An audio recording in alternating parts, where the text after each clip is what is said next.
Hello friends, എല്ലാവർക്കും Asilva YouTube ചാനലിലേക്ക് സ്വാഗതം. ഇന്ന് നമ്മൾ വെറൈറ്റി ആയിട്ടുള്ള ഒരു ബീഫ് കറി, നല്ല ടേസ്റ്റി ആയിട്ടുള്ള ഒരു ബീഫ് കറിയാണ് തയ്യാറാക്കണേ. അപ്പോൾ നമ്മുടെ ചാനൽ ആദ്യമായിട്ട് കാണുന്നവരാണെങ്കിൽ സബ്സ്ക്രൈബ് ചെയ്യാൻ മറക്കരുത്. അതുപോലെ തന്നെ ഇതിനു മുമ്പ് തന്നെ നമ്മൾ ബീഫിൻ്റെ റെസിപ്പീസ് തയ്യാറാക്കിയിട്ടുണ്ട്. അത് നമ്മുടെ പ്ലേലിസ്റ്റിൽ നോക്കിയാൽ കാണാവുന്നതാണ്. അപ്പോൾ കാണാത്തവരായിട്ട് കണ്ടു നോക്കുക. നമുക്കിത് എങ്ങനെ ചെയ്യണമെന്ന് നോക്കാം. അപ്പോൾ ഇതിനായിട്ട് നമുക്ക് ഒരു പാൻ വെച്ച് കൊടുക്കാം. ഇതിലേക്കൊരു 2 ടേബിൾ സ്പൂണോളം, ഒരു 2.5 ടേബിൾ സ്പൂണോളം നാളികേരം നമ്മൾ ചേർത്ത് കൊടുത്തിട്ടുണ്ട്. ഇത് നമുക്ക് ഓയിലൊന്നും ഒഴിക്കാതെ തന്നെ നല്ല രീതിയിലൊന്ന് ഫ്രൈ ചെയ്തെടുക്കണം. അപ്പോൾ അതിന് വേണ്ടിയിട്ട് നമുക്ക് മീഡിയം ഫ്ലെയിമിലിടുക, ഒരുപാട് ഹൈ ഫ്ലെയിമിലിടാതെ നമ്മളെ ഓയിൽ ഒഴിച്ച് കൊടുത്തിട്ടില്ല. അപ്പോൾ മീഡിയം ഫ്ലെയിമിലിട്ടിട്ട് നല്ല രീതിയിലൊന്ന് ഫ്രൈ ചെയ്തെടുക്കാം. ഇതൊന്ന് ജസ്റ്റ് ഒന്ന് ഫ്രൈ ആയി വരുമ്പോൾ നമുക്കിതിലേക്ക് കുരുമുളക് ചേർത്ത് കൊടുക്കണം. ഇനി ഇതിലേക്ക് നമുക്ക് ഒരു കൈ അളവിൽ ഞാൻ കുരുമുളക് ചേർത്ത് കൊടുത്തിട്ടുണ്ട്. അപ്പോൾ കുരുമുളക് ഏകദേശം ഒരു 3-3.5 ടേബിൾ സ്പൂണോളം, ടീസ്പൂണല്ല ടേബിൾ സ്പൂൺ കുരുമുളക് ഉണ്ടായിരിക്കും. ഇതും കൂടി ചേർത്ത് നമ്മളൊന്ന് ഫ്രൈ ചെയ്യുക. അതിലേക്ക് കുറച്ച് കറിവേപ്പിലയും കൂടി ചേർത്ത് കൊടുത്തിട്ടുണ്ട്.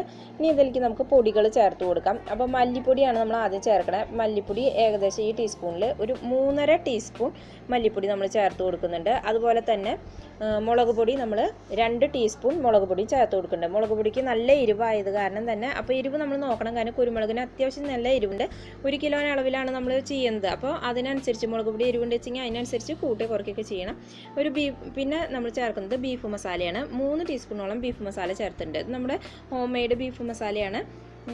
അതിൻ്റെ റെസിപ്പി ഞാൻ വേറെ ഇടാം കേട്ടോ. ബീഫ് മസാലയുടെ നമ്മൾ വീട്ടിൽ തയ്യാറാക്കിയ മസാലയാണ് ഇട്ട് കൊടുത്തിരിക്കുന്നത്. അപ്പോൾ 3 ടീസ്പൂണോളം ഇട്ടിട്ടുണ്ട്.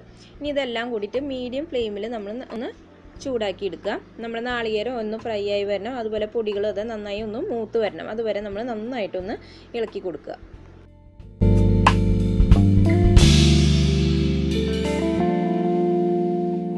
അടുത്തതായിട്ട് നമുക്കൊരു ചീനച്ചട്ടി വെച്ച് കൊടുക്കാം. ഇനിയത്തെ അതിലേക്ക് ഓയിൽ ഒഴിച്ച് കൊടുക്കുക. നമ്മൾ സൺഫ്ലവർ ഓയിലാണ് ഒഴിച്ചിരിക്കുന്നത്. അതിലേക്ക് നമ്മളൊരു 2 സവാള, അത്യാവശ്യം വലിപ്പമുള്ള 2 സവാള ഒന്ന് ഫ്രൈ ചെയ്തെടുക്കണം. നമ്മൾ ബിരിയാണിക്കൊക്കെ ഫ്രൈ ചെയ്തെടുക്കില്ലേ, അതുപോലെ എന്നാൽ അത്രയ്ക്കും ക്രിസ്പി ആയിട്ട് വരുന്നും വേണ്ട കേട്ടോ. അത് നമുക്കൊന്ന് ഫ്രൈ ചെയ്തെടുക്കണം. ഇനി നമുക്ക് അപ്പുറത്ത് ഈ ടൈമിൽ നമുക്ക് ബീഫ് വേവിക്കാനായിട്ട് വെക്കാം. ഞാൻ ബീഫ് വേവിക്കാം. അപ്പോൾ ഓരോ സ്ഥലത്തെ ബീഫിനനുസരിച്ചിട്ടും നമ്മുടെ കുക്കറിനനുസരിച്ചിട്ട് ഒക്കെ ഇരിക്കും. അത് കാരണം അതിൻ്റെ ഒരു കാര്യം ഞാൻ പറയാത്തത് അതുകൊണ്ടാണ് കേട്ടോ. അപ്പോൾ നിങ്ങളുടെ കുക്കറിൻ്റെ അതനുസരിച്ചും ബീഫിൻ്റെ വേവ് അനുസരിച്ചിട്ടും നന്നായി ഒന്ന് വേവിച്ചെടുക്കാം. ഇനി ഇത് ഫ്രൈ ആയി ഇതൊക്കെ നമ്മൾ മുമ്പേ ചെയ്യേണ്ട കാര്യങ്ങളാണ്. മസാലകളെല്ലാം റെഡിയാക്കി വെച്ച് കഴിഞ്ഞാൽ പിന്നെ ഇത് വെക്കാൻ നമുക്ക് വളരെ എളുപ്പമാണ്. ഈ മസാലകളൊക്കെ ഒന്ന് റെഡിയാക്കുക എന്നുള്ളതാണ് കുറച്ച് ഇതായിട്ടുള്ള കാര്യം എന്ന് പറയുന്നത് കേട്ടോ. അപ്പോൾ ഇനി ഈ സവാള നമുക്ക് നന്നായിട്ടൊന്ന് ഫ്രൈ ആവുന്നവരെ നല്ല മീഡിയം ഫ്ലെയിമിൽ, പഞ്ചസാരയൊന്നും ഇട്ടു നമ്മൾ ബിരിയാണിക്ക് ചെയ്യുന്ന പോലെ അങ്ങനെയൊന്നും ചെയ്യേണ്ട, ഒന്ന് ഫ്രൈ ചെയ്ത് എടുത്താൽ മതിയാവും. ഇപ്പം നമ്മുടെ സവാളയൊക്കെ നന്നായിട്ടൊന്ന് ഫ്രൈ ആയി വന്നിട്ടുണ്ട്. ഇനി ഇതെല്ലാം നമുക്കൊന്ന് കോരിമാറ്റാം. അടുത്തതായിട്ട് നമ്മൾ എല്ലാ സവാളയും നന്നായി ഒന്ന് കോരി മാറ്റിയതിന് ശേഷം ഇതിലേക്കൊരു അരമുറി നാളികേര കുത്ത് ഇട്ടിട്ട് നമ്മൾ ഇതുപോലെ തന്നെ നന്നായിട്ടൊന്ന് ഫ്രൈ ചെയ്തെടുക്കണം. അപ്പോൾ എല്ലാം മറ്റേ സവാളയൊക്കെ നന്നായി മാറ്റി കളയുക, അതിന് ശേഷം ഇട്ട് കൊടുക്കുക കേട്ടോ. അപ്പോൾ നമ്മുടെ നാളികേര കുത്തും നല്ല രീതിയിൽ ഫ്രൈ ആയി വന്നിട്ടുണ്ട്. ഇത്രയും തന്നെ നന്നായിട്ടൊന്ന് ഫ്രൈ ചെയ്തെടുക്കണം. നമ്മൾ സാധാരണ ആക്കുന്ന പോലെ അല്ലാണ്ട് കുറച്ച് അധികം നന്നായിട്ട് ഉണ്ണിയപ്പത്തിനൊക്കെ ചെയ്യുന്ന പോലെ നന്നായി ഒന്ന് ഫ്രൈ ചെയ്ത് കോരി മാറ്റുക. ഇപ്പോൾ നമ്മൾ കോരി മാറ്റിയ ഓയിലിലേക്ക് വീണ്ടും നമ്മൾ ഒരു ഏകദേശം 1.5 കുടം വെളുത്തുള്ളിയും ഒരു 10 ചുവന്നുള്ളി ഉണ്ടായിരിക്കും. അത് മുഴുവൻ എടുക്കുന്നത് ഞാൻ എടുക്കുന്നത് നമ്മളിത് വഴറ്റിയിട്ട് അരച്ചെടുക്കാനുള്ളതാണ്. അപ്പോൾ ഇങ്ങനെ തന്നെ ഇട്ടാൽ മതിയാവും കേട്ടോ. ഇത് നമുക്കൊന്ന് വഴറ്റിയെടുക്കണം.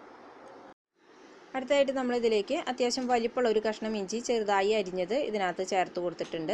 അതും നമ്മൾ ഇതിനകത്ത് ഇട്ട് നല്ല രീതിയിൽ തന്നെ വഴറ്റിയെടുക്കുക. അപ്പോൾ നമ്മൾ നന്നായി ഇളക്കുമ്പോൾ നമ്മൾ പ്രത്യേകം ശ്രദ്ധിക്കുക, അടിക്ക് പിടിക്കാനൊക്കെയുള്ള സാധ്യതയുണ്ട്. അപ്പോൾ മീഡിയം ഫ്ലെയിമിലിട്ടിട്ട് നല്ല ഇതിൽ വഴറ്റിയെടുക്കാൻ ശ്രദ്ധിക്കുക കേട്ടോ. ഇനി ഇതിലേക്ക് നമുക്ക് കുറച്ച് കറിവേപ്പിലയും കൂടി ചേർത്ത് കൊടുക്കാം. കറിവേപ്പിലയും കൂടി ചേർത്തിട്ട് ഇതുപോലെ തന്നെ നന്നായി ഒന്ന് വഴറ്റിയെടുക്കുക. അപ്പോൾ അത്യാവശ്യം നല്ല രീതിയിൽ തന്നെ വഴന്ന് വരണം. അത് മീഡിയം ഫ്ലെയിമിലിട്ട് തന്നെ വഴറ്റിയെടുക്കാൻ പ്രത്യേകം ശ്രദ്ധിക്കുക. അടുത്തതായിട്ട് നമ്മളിതിലേക്ക് ഒരു 2 ചെറിയ തക്കാളി കൂടി ചേർത്ത് കൊടുത്തിട്ടുണ്ട്. ചെറുതാണ്, അത്യാവശ്യം പുളിയുള്ള 2 തക്കാളി കൂടി ചേർത്ത് കൊടുത്തിട്ട് നന്നായി ഇളക്കുക. ഇനി തക്കാളി ചേർത്താലാണ് പെട്ടെന്ന് തന്നെ അങ്ങനെ പിടിക്കാനുള്ള ഒരു സാധ്യത കാണുക. അപ്പോൾ തക്കാളി ചേർത്ത് കഴിഞ്ഞാൽ നമ്മൾ നന്നായിട്ട് ഒന്ന് ഇളക്കി കൊടുക്കണം. ഇപ്പോൾ നമ്മൾ വഴണ്ടി വന്ന മസാലയ്ക്ക് നമുക്കൊരു 3 പച്ചമുളക് ഒന്ന് പൊട്ടിച്ച് ചേർത്ത് കൊടുത്തിട്ടുണ്ട്. അതും കൂടി ചേർത്തിട്ട് നന്നായി ഒന്ന് ഇളക്കി കൊടുക്കുക. ഇപ്പോൾ നമ്മുടെ മസാലയൊക്കെ നന്നായി ആയി വന്നിട്ടുണ്ട്. ഇനി നമുക്ക് ഫ്ലെയിം ഓഫ് ചെയ്യാം. ഇനി ഇതൊന്ന് ചൂടാറിയതിന് ശേഷം നമുക്ക് നന്നായിട്ടൊന്ന് അരച്ചെടുക്കാം.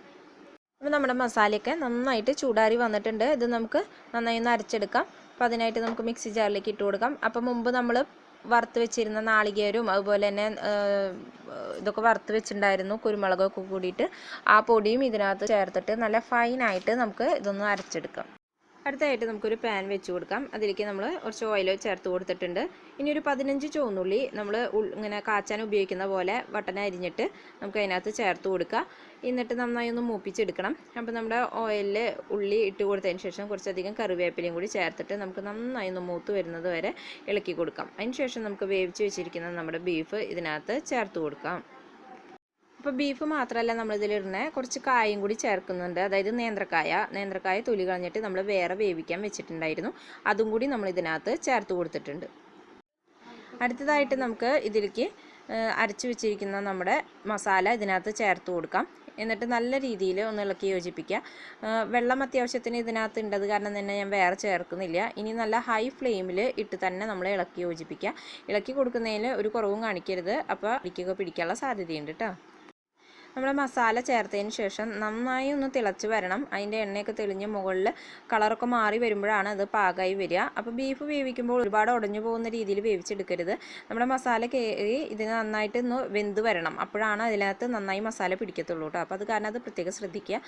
ഇനി നമ്മൾ നന്നായി ഒന്ന് ഹൈ ഫ്ലെയിമിൽ തന്നെ ഇട്ടിട്ട് വറ്റിച്ചെടുക്കാൻ നോക്കുക.